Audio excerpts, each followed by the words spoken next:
Nós temos um grande problema permeando a nossa sociedade num todo: o descredenciamento, a perda da credibilidade. Isso é algo que não vem de hoje, já há algum tempo. Nós ouvimos e vemos a desconstrução da credibilidade de diversas instituições. Hoje, quando nós olhamos para a instituição política, partidária, nós olhamos com um descrédito imenso. E alguns de nós chegamos ao extremo de dizer que não há sequer um político honesto. Sabemos que isso não é verdade. Provavelmente ainda existe muitos, mas nós não sabemos onde eles estão.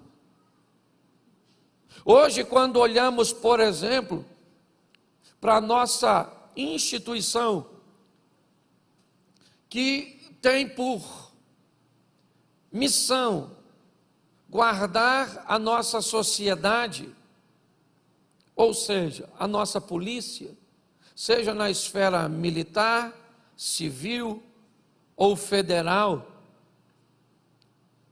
nós temos basicamente níveis diferentes de comprometimento. Quando olhamos hoje para a polícia militar, praticamente ela está totalmente descredenciada. Se nós olharmos para a polícia civil, talvez olhemos com melhores olhos. Se nós olharmos para a Polícia Federal, talvez isso melhoraria. Inúmeras instituições ou estruturas, por exemplo, de profissionais liberais, hoje, seja pedreiro, eletricista, encanador, certo? Funileiro e outras coisas. Nós estamos vivendo um ambiente de perda de credibilidade, onde basicamente ninguém mais tem crédito. Nós estamos vivendo no ambiente religioso a perda da credibilidade dos líderes. A cada dia que passa, envolvimentos, histórias, homicídios, falcatruas, adultérios, divórcios. E existe um propósito: descredenciar. E quando isso é feito num ambiente religioso, ainda é mais prejudicial. Então, olhar hoje para a nossa sociedade e procurar cristãos verdadeiros já é um problema para muitos. Muitos opositores à fé que professamos utilizam o comportamento de cristãos ou de crentes para justificar a sua distância da igreja, do ambiente religioso. É muito importante nós entendermos isso, porque é contra isso que nós estamos lutando. Basta uma pandemia, que na verdade é global, mas, por exemplo, basta um ambiente chuvoso e algumas outras situações para que pessoas já enfrentem e sejam vencidas pelas dificuldades. Pautado nisso, no domingo eu falei sobre diminuir os erros e buscar a santidade. Eu falei sobre ser santo, entrar num processo de santificação. Eu mostrei que aquele que peca é escravo do pecado, e para você diminuir seus pecados, você vai precisar mudar de senhor. O pecado não pode mais ser seu dono, e para você trocar de senhor, alguém precisa te comprar, porque um escravo não pode libertar a si mesmo. Então Cristo vai à cruz e derrama seu sangue para nos comprar do pecado e nos fazer verdadeiramente livres, onde temos a opção de servi-lo ou não. Enquanto estávamos presos no pecado, o pecado nos obrigava a cumprir os seus desejos, mas agora que pertencemos a Cristo, nós temos a opção, pois Cristo não nos obriga a vivermos uma vida de santidade. Foi mais ou menos isso que eu mostrei. Mostrei porque erramos, não conhecendo as Escrituras e nem o poder de Deus. Mas hoje, eu quero falar sobre dois probleminhas muito sérios, que a maioria de nós enfrentamos na hora de sermos cristãos de verdade: o medo e a vergonha. São dois grandes opositores à nossa fé. Todas as vezes que nós somos expostos ao perigo, todas as vezes que temos a sensação que podemos perder alguma coisa, que se expressarmos a nossa opinião num ambiente corporativo, onde nós vamos expor a nossa fé, podemos perder o emprego, podemos perder a possibilidade de ascensão, de crescimento, podemos ser interpretados como pessoas que não sabem viver de forma coletiva, em alguns ambientes, mas não no nosso país, ainda até mesmo a possibilidade de perder a sua própria vida. Eu tenho vídeo no meu celular de duas mulheres indo com seus filhos, crianças que não tinham mais de 3 ou 4 anos, escoltadas por homens armados, e eles matam a mulher e as crianças a tiro. Se você tem coragem de ver, depois eu posso recuperar o vídeo para te mostrar. É que eu não posso passar no telão. Mas para dizer a você que em muitas situações o medo é algo muito real para muitas pessoas. Chegou ao Brasil agora um missionário que nós ajudamos, e ele provavelmente ainda vai passar aqui antes do final do ano, antes do ano virar, e vai mostrar um pouco do que tem acontecido, do que tem visto. E às vezes, expor a sua opinião numa sala de aula pode fazer com que você seja perseguido por um professor. Então, o medo, muitas vezes, de expor um posicionamento cristão verdadeiro, ainda é um dos grandes desafios. Nós temos em alguns outros ambientes a vergonha, para não ser feito motivo de chacota, para que não façam brincadeirinhas, para que não te exponha. Muitas vezes você opta a não dizer na escola, a não dizer no meio dos seus amigos, a esconder de algumas pessoas porque você se envergonha. É um grande desafio. O ambiente que nós estamos vivendo é cada vez mais desafiador. Por muitas vezes nós nos sentimos como Elias, e é só isso que eu quero conversar com vocês em poucos minutos, mas eu preciso ler 3 versículos narrados por um dos maiores profetas do Velho Testamento. Um homem extremamente corajoso, um homem que viveu coisas extraordinárias ao lado de Deus. Mas eu preciso que você leia, coloque para mim, primeiro livro dos Reis, capítulo 18, verso 22. Capítulo 18, verso 22, primeiro livro dos Reis. Então disse Elias ao povo: só eu fiquei por profeta do Senhor, e os profetas de Baal são 450 homens. Capítulo 19, verso 10. E ele disse: tenho sido muito zeloso pelo Senhor, Deus dos exércitos, porque os filhos de Israel deixaram o teu concerto, derribaram os teus altares e mataram os profetas à espada. E eu fiquei só, e buscam a minha vida para me tirarem. ainda no capítulo 19, no verso 14. E ele disse: eu tenho sido extremamente zeloso pelo Senhor Deus dos exércitos, porque os filhos de Israel deixaram o teu concerto, derrubaram os teus altares e mataram os teus profetas à espada. Só eu fiquei e buscam minha vida para me atirarem. Feche seus olhos neste momento. Senhor nosso Deus e Pai, em nome de Jesus, queremos continuar ouvindo a tua voz.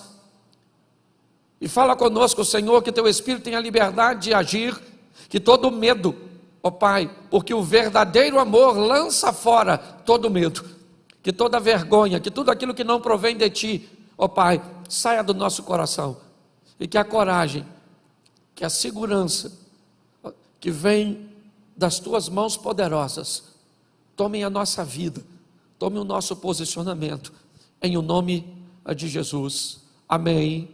Glória a Deus. Amém? Isso. Para você entender o que está acontecendo, ainda no capítulo 19, no verso 18, olha só o que Deus vai falar. Também eu fiz ficar em Israel 7.000, todos os joelhos que não se dobraram a Baal, e toda a boca que não o beijou. Preste atenção, porque o que está acontecendo com esse profeta não é muito diferente do que acontece conosco, do que nós sentimos em muitos momentos da nossa caminhada cristã,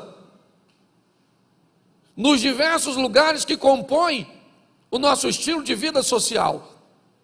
Nós estamos olhando Elias, o profeta, por 3 vezes, isso ainda é mencionado lá no Novo Testamento, em Romanos, mas por 3 vezes aqui, ele está falando sobre solidão, falando sobre um estilo de vida onde ele se sente só, onde tem poucas pessoas para oferecerem apoio umas às outras. Elias está se queixando de que o ambiente que ele está inserido é um ambiente tão contaminado, é um ambiente tão inapropriado, porque como alguém se sente só no meio de um povo que Deus formou? Esse cara não está na Babilônia, não está na Síria, não está na Pérsia, não está na Grécia, ele não está em Roma.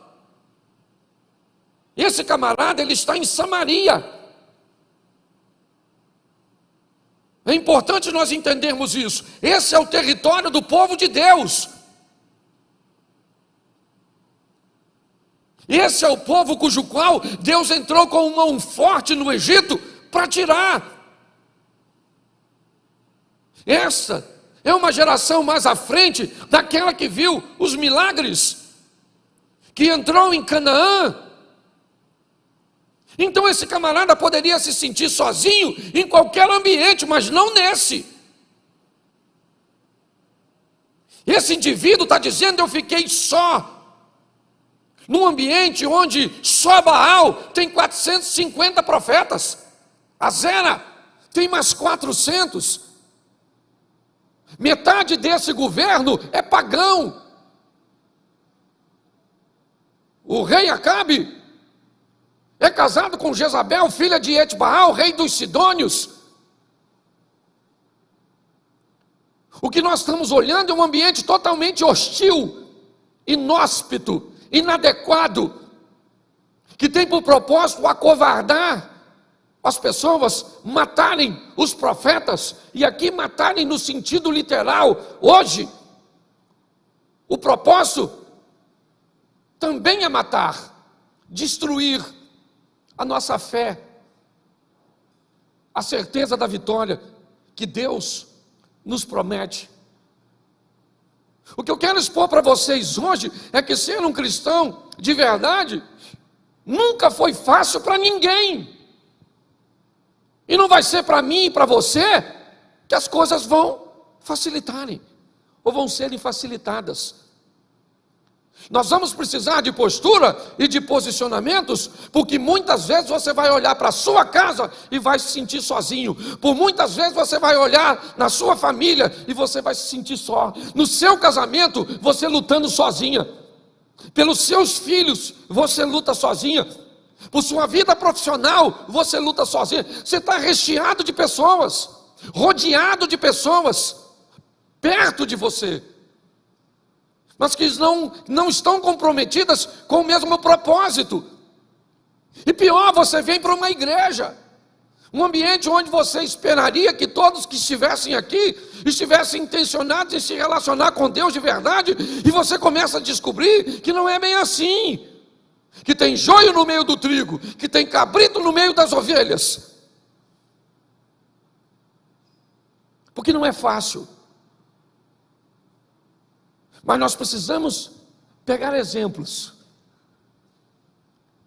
porque Elias disse: eu fiquei só 3 vezes, mas no verso 18 Deus falou assim: Elias, deixa eu falar uma coisa para você, eu conservei 7.000, o cara estava achando que era a última bolacha do pacote, e Deus está dizendo para ele: 7.000 eu separei, que não dobraram os joelhos, nem beijaram a Baal. Eu quero te dar uma notícia: por mais difícil que seja, e por mais solitário que pareça, você não está sozinho. Tem muita gente que está levando Deus a sério. Tem muita gente que ainda está na igreja levando Deus a sério. O que você precisa é ser, em todos os ambientes onde estiver, um pouco mais criterioso e seletivo, para observar um pouco mais de perto as pessoas. Porque se você não fizer assim, inevitavelmente, já você vai descredenciar a igreja. É você que vai tirar a credencial da igreja. Por isso que muitas pessoas hoje optam por ser cristãs dentro da sua própria casa. Eu não preciso estar na igreja. Mas por que, cara? Se a igreja é um ambiente tão legal, mas não foi legal para mim. Minhas experiências foram ruins. Então eu preciso mostrar a você rapidinho histórias facílimas, exemplos simples, fáceis de entender. Eu não vou nem mais mexer no texto ou nos textos para ganharmos tempo, mas preste atenção. A terra está corrompida, o comportamento das pessoas são totalmente contrário aos princípios de Deus. Mas naquele ambiente onde Deus está intencionado em destruir tudo, Ele acha um homem. Noé achou graça aos olhos de Deus. Deus olhou para aquele homem, mas numa sociedade, pois é, naquela sociedade, Deus achou um camarada que estava disposto a levá-lo a sério. E Deus, essa é a grande questão, através daquele indivíduo, Deus vai montar uma estrutura. Com quanto? Vamos lá: Noé, sua esposa, Sem, Cão, Jafé e suas 3 esposas, 3 filhos, 3 noras e o casal. Deus vai mudar a história com 8 pessoas. Mas preste atenção: que tipo de pessoas eram essas? Que tipo de envolvimento elas eram capazes de obter, de se dedicar? Sabe qual é o grande desafio hoje? Nós temos medo porque convivemos com pessoas erradas. Nós temos vergonha porque convivemos em ambientes errados. Muitas vezes, se você estiver num ambiente que não é para você estar, ou você vai se comportar como as pessoas que estão lá para agradá-las, ou você vai ficar lá com um comportamento totalmente oposto, um peixe fora d'água.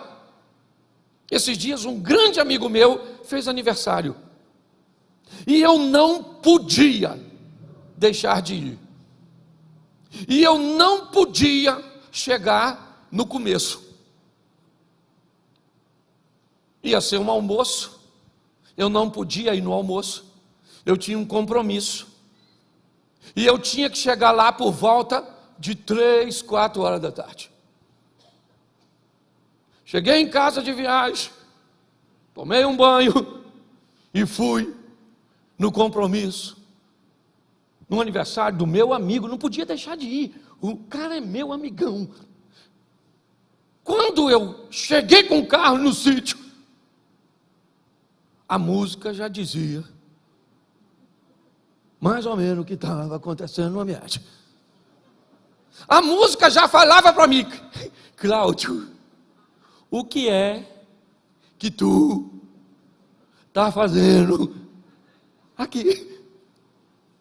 Eu falei, e eu respondi para mim mesmo: eu vim dar um abraço no meu amigo. Menino, eu cheguei. Ó, até o cachorro estava bêbado. A mulher bêbada, os homens bêbados, tudo bêbado, tudo bêbado. Eu olhei e perguntei de novo para mim: Cláudio,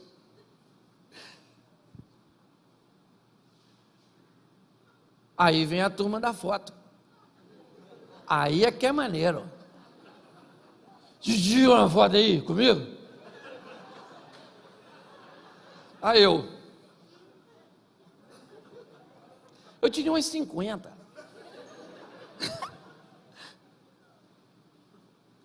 Pelo menos uns 3 desses 50 jogou cerveja em mim. Entendeu? Aí tinha umas donas meio bagunçadas, olhando para mim esquisito.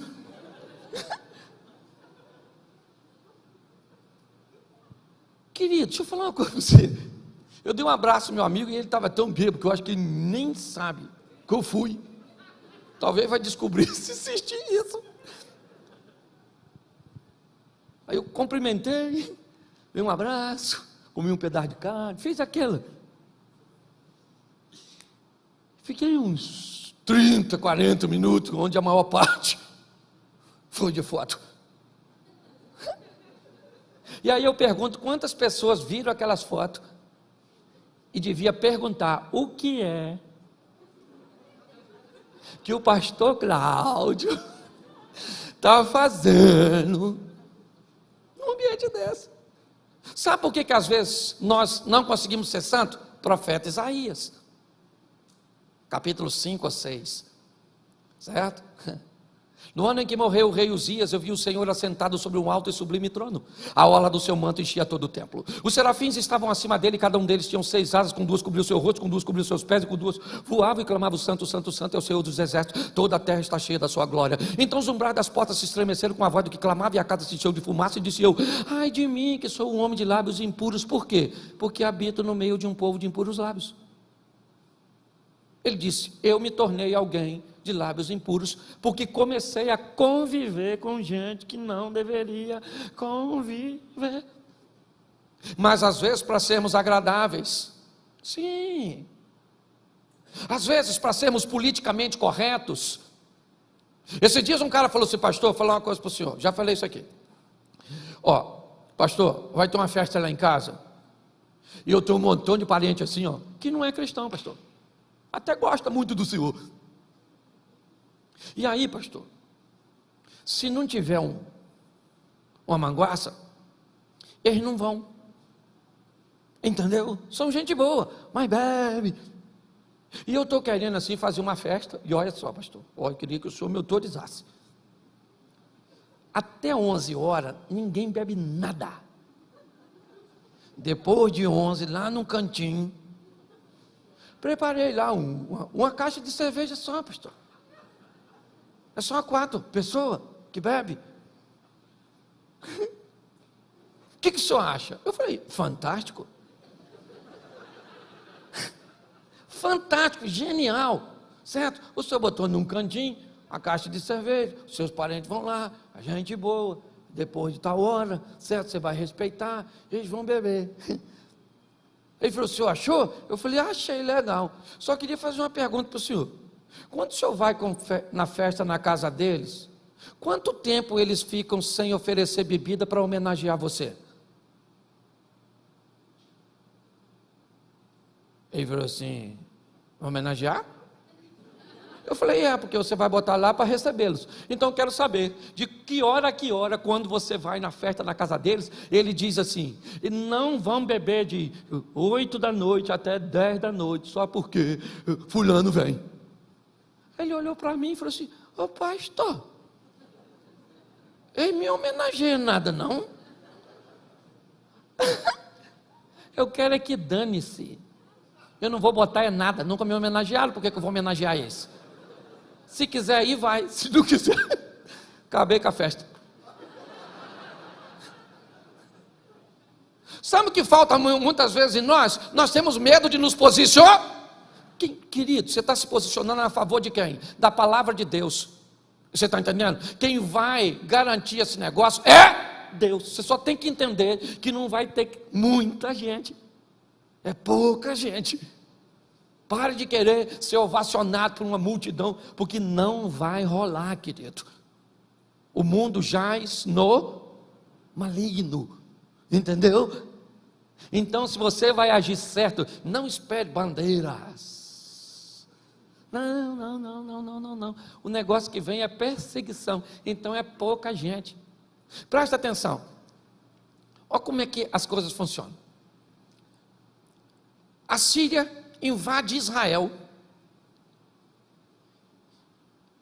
e pega uma garota. Quantas garotas? Uma! Não podia levar uma menina? Uma. E leva para a casa de Naamã. E na casa de Naamã a menina está sozinha. Sozinha. Não tinha amiguinha para orar com ela, não tinha ninguém para ler a Torá com ela, não tinha. Lá era pagão. Era Rimon, você está entendendo? Que governava. Ela trabalhava naquela casa, e naquela casa, sozinha, ela resolveu se posicionar com Deus. E Deus fez um milagre naquela casa, curando o seu Senhor. Mas ela estava sozinha. Quantos de nós reclamamos? Estamos sozinhos no trabalho, lá não sei o que, e lá é aquilo, não sei o que, minha chefe é a bruxa, o meu chefe é chefe do não sei. Qual o problema, querido? O nosso Deus é maior do que tudo isso. Só está precisando de um posicionamento nosso, porque onde nós chegamos com Deus, o negócio toma um vulto de fé. É assim que funciona. Mas nós precisamos ter coragem e entendermos que um cristão verdadeiro, ele não precisa estar na igreja e no meio de crente para ser cristão. O texto diz que Deus olha para o ambiente onde Noé está inserido, e o negócio estava difícil, mas ele achou alguém naquele ambiente corrompido que resolveu viver. Uma menina é levada cativa para Síria e faz todo um movimento. Você pega, alguns meninos em particular são levados para a Babilônia. Pouca gente, basicamente 4 não se dobraram diante da estátua. Inúmeras vezes nós podemos imaginar que muito mais do que 4 rapazes são levados dali para cativeiro, o que indica provavelmente que os outros dobraram seu joelho, adoraram. Mas aqueles rapazes resolveram se posicionar. Todas as vezes, quer no Egito, quer na Babilônia, quer na Pérsia, quer em Roma, já lá no Novo Testamento, nós vamos ver pessoas que resolveram assumir uma postura e manter um estilo de vida de integridade, que fazia com que Deus se manifestasse no meio daquela história e mostrasse para todos quem Deus era na vida de pessoas simples. O que nós precisamos é entender que Deus não muda, nele não há sombra de variação. Ele não é homem para que minta, nem filho do homem para que se arrependa. O que está acontecendo não é que Deus não age, é que nossas ações não viabilizam o milagre que precisa acontecer. Está na hora de nós assumirmos um compromisso com Deus. Uma postura que diga: que estilo vai ser meu casamento? Que estilo, perdão, como vai ser meus negócios? Como é que é a minha caminhada de fé? Ninguém é bobo, gente. Ninguém é bobo.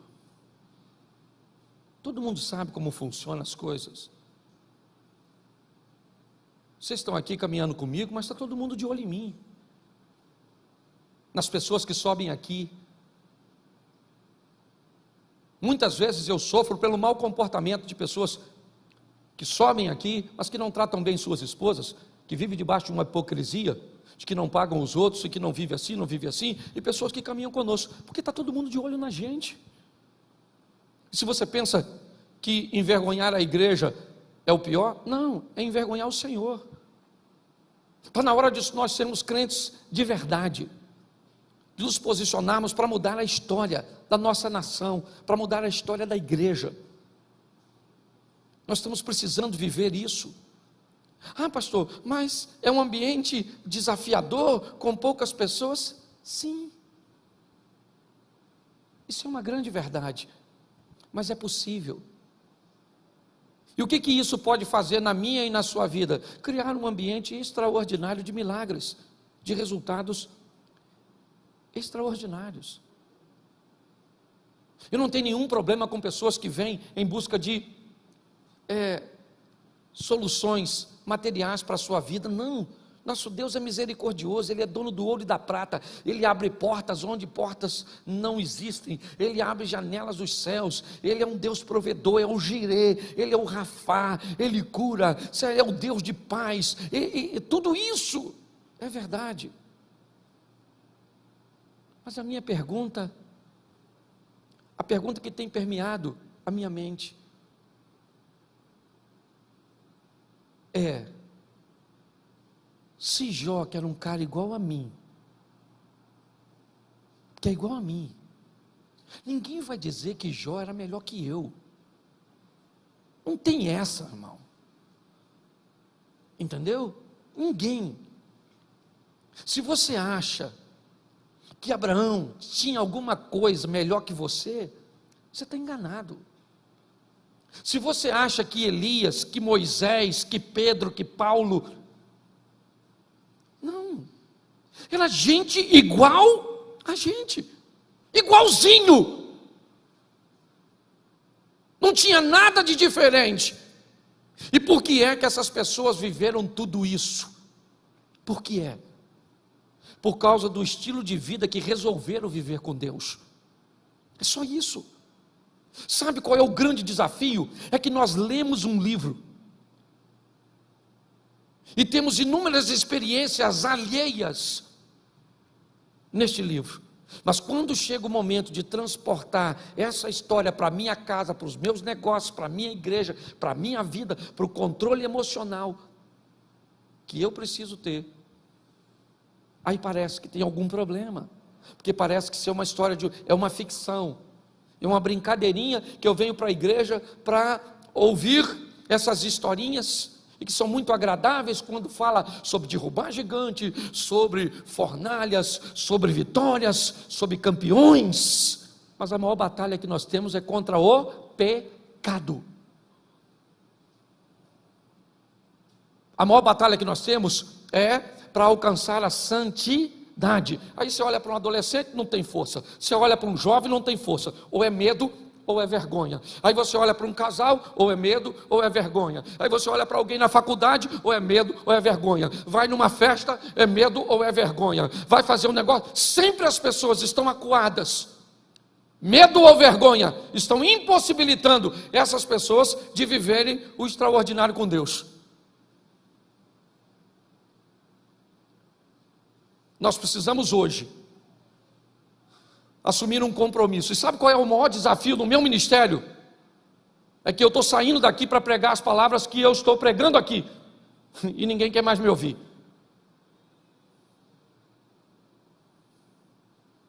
Eu tenho provado isso em alguns lugares por onde tenho passado.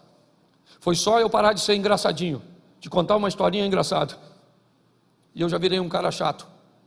E eu falei isso com Deus. Falei, Senhor, pô, estou a fim de botar o povo para cima, contar uma historinha, e não está rolando mais. Você sabe por quê? Porque nós estamos em última hora. Jesus está voltando. E antes da gente ir embora, Ele está querendo nos dar uma oportunidade de vivermos o extraordinário. Você tem que sair daqui, querido, para pegar seu casamento e botar ele assim. Mas pensa naquele casamento que sua mulher vai olhar para você e vai falar assim: caraca, maluco, menino, o que foi? Você nasceu de novo? Que homem é você? Que isso? Vou botar até mais 3 alianças? É seu marido olhar para a senhora e dizer: pastor, Jesus está voltando mesmo. A mulher está cara, parou de brigar. A mulher está doce, que eu estou até estranhando, pastor. Não sei se é eu que vou morrer ou ela. Olhar para seus filhos e dizer: gente, que menino inteligente, obediente, limpinho. Que menino educado, bem mandado. Que sogra é essa, Jesus? Onde estava essa mulher que eu não vi? Que mulher extraordinária, isso tinha que ser minha mãe. Não era a mãe da minha mulher. Pensa. As pessoas olharem seu patrão, seu chefe, e dizer que quem é você? De onde você veio, rapaz? Chegando no horário, proativo, alta produtividade. Mas sabe o que acontece? A gente chega, a pessoa olha e diz assim: aí ó, chegou. Seu pai chegou, menino. A paz acabou.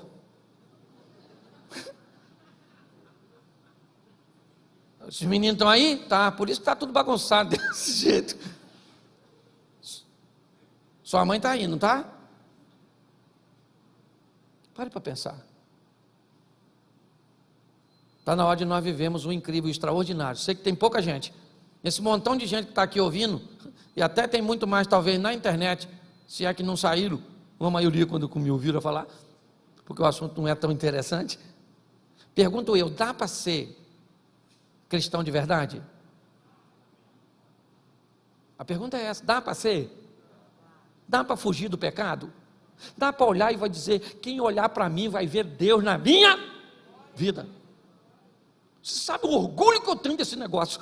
Eu estou chegando em casa cansado, um camarada parou, abordou minha mulher lá em casa, quando eu estava chegando hoje. Um caminhão, e eu doido para entrar em casa. Minha mulher falou: quer falar com você. Eu falei: quer entregar alguma coisa? Não sei, quer falar contigo. Aí eu abri o portão: oi, pai, estou cá. Nossa, estou tão feliz de ver o senhor. O cara quase chorou. 2 homens. Desceu do caminhão para tirar foto comigo, me abraçou. Falou da importância das palavras que a mulher dele ouviu, que ele ouviu. Ele foi embora. Eu falei: Senhor, que maneiro. E eu nem queria atender o moço. Então deixa eu falar uma coisa para você, certo? O que falam de você quando você não está perto? Não precisa falar não.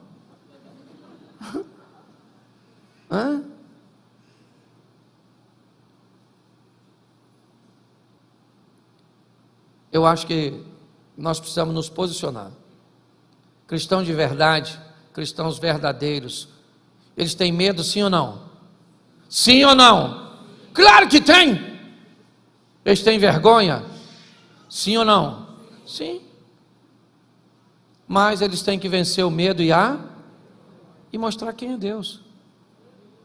É isso que nós vamos ter. Tem hora que tem que ter medo. Esté está lá diante de um problemão, e ela está com medo, porque a vida dela está em jogo se ela aparece perante o rei não recebê-la com um cetro, ela pode morrer. Ela está amedrontada, mas é o povo de Deus que está em risco, mas ela tem medo mesmo assim. Então seu tio a encoraja e diz: quem sabe não foi para este momento que Deus colocou você onde você está. Ela então se posicionou e o milagre aconteceu. Deus está esperando só você entrar dentro daquela casa sua, no meio daqueles amigos seus, e dizer: se continuar mandando essas fotinhas no grupo, eu saio. Não vou sair. Porque onde eu vou arrumar outro amigo? No inferno. Lá tem. Entendeu? Assim de amigo. Não vou, acabou. Esse tipo de negócio não vou fazer. Mas eu tenho que fazer, porque se eu não fizer, eu não vou fazer, querido. É contrário aos meus princípios, é contrário aos meus valores. Mas se eu não fizer, eu vou levar prejuízo, eu posso acontecer isso, acontecer aquilo. Bom, se você vai viver com Deus e acha que para agradar a homens você vai ter portas abertas, porque Deus não é capaz de abrir portas que homens fecham, você não sabe quem é Deus. Se você não é capaz de entender que uma mudança sua, obedecendo a Deus, pode pegar o coração do teu filho, do teu marido, pode pegar aquela enfermidade que tem matado tanta gente e fazer com que o milagre aconteça dentro da sua casa, você não sabe quem é Deus. Está na hora de tomarmos a responsabilidade e mostrar para essas pessoas, porque a mídia e essa estrutura estão tentando descredenciar a igreja, estão querendo difamar, e muitas vezes, infelizmente, até com histórias bem verdadeiras. Mas nós precisamos de um posicionamento. É isso. Onde? Na Babilônia, e não na igreja. Ser crente na igreja é moleza. Difícil é ser crente lá, no batalhão, campeão, lá no meio das polícias. Difícil é ser crente lá no seu ambiente de trabalho, lá na faculdade, lá na aula de filosofia, lá onde você estuda. O desafio é exatamente esse, porque aqui é mole. Quero ver pegar você, isola você e coloca você como colocou a menina, na casa de um leproso, num ambiente totalmente hostil, e lá naquele ambiente a menina resolveu viver com Deus, e o milagre aconteceu. E eu tenho o hábito de dizer isso: a lepra daquele cara não pegou naquela garota, mas a fé daquela garota pegou naquele cara e mudou a vida dele.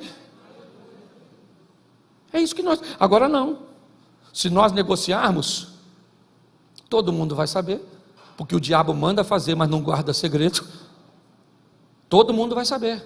Talvez você não vai ficar sabendo que todo mundo sabe, porque o propósito dele é te envergonhar. Por que o diabo faz todo mundo saber que você é de um jeito, mas ele permite que você não tenha noção do que as pessoas sabem a seu respeito? Porque se você descobrir que todo mundo já descobriu que você é uma fraude, que você é fake, você corre o risco de mudar. E é isso que ele não quer.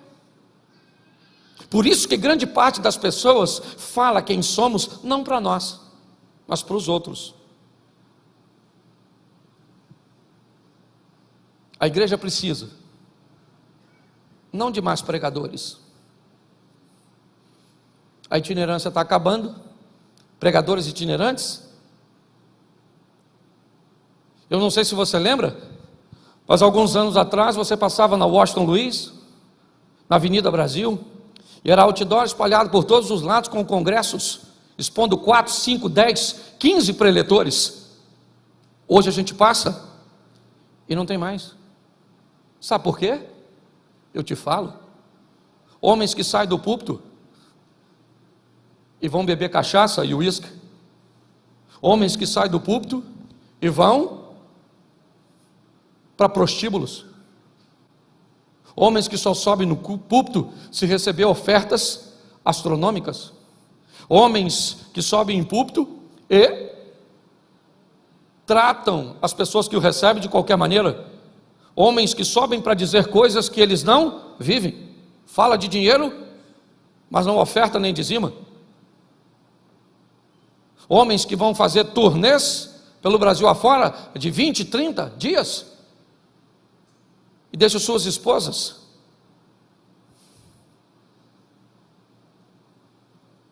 Pastor, tem tudo isso? Tem. Mas tem muita gente séria, comprometida com Deus, que sai do joelho para o altar, que não cobra R$1 para pregar, que trata todo mundo bem, que não é um profissional do púlpito, mas é um ministro do evangelho verdadeiro. Mas pasmem vocês, por causa desse grupo,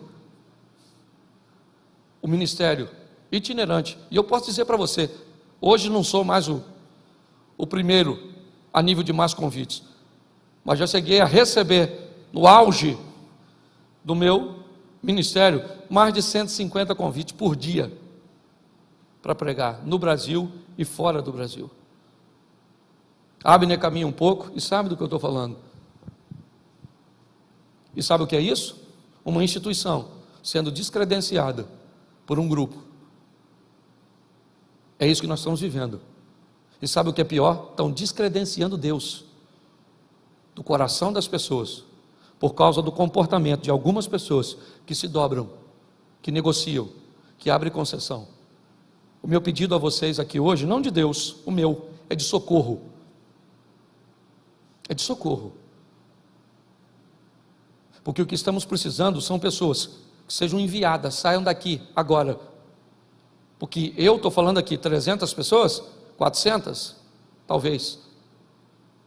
Mas se cada um de nós sairmos daqui, para mostrarmos para as pessoas que estão ao nosso redor, quem é o nosso Deus, esse jogo vai virar.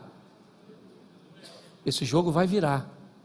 E aí uma carta, ou melhor, um texto escrito, e eu fecho aqui.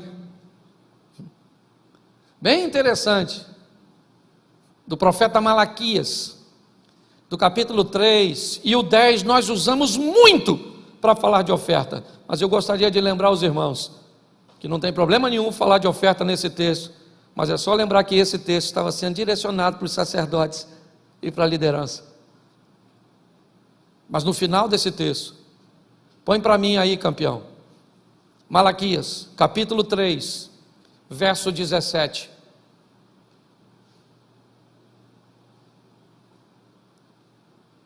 E eles serão meus, diz o Senhor dos exércitos, naquele dia que farei, eles serão meus, diz o Senhor dos exércitos, naquele dia que farei, serão para mim particular tesouro, poupa-lo-eis como um homem poupa o seu, ou o seu filho que o, verso seguinte, então, vereis outra vez a diferença entre o justo e o ímpio, entre o que serve a Deus e o que não serve.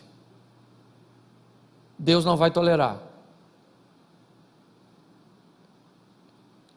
E Ele pede de mim e de você uma mudança de postura. Isso tem ardido no meu coração. E pode ter certeza que aquilo que eu prego aqui, em primeiro lugar, eu procuro aplicar na minha vida.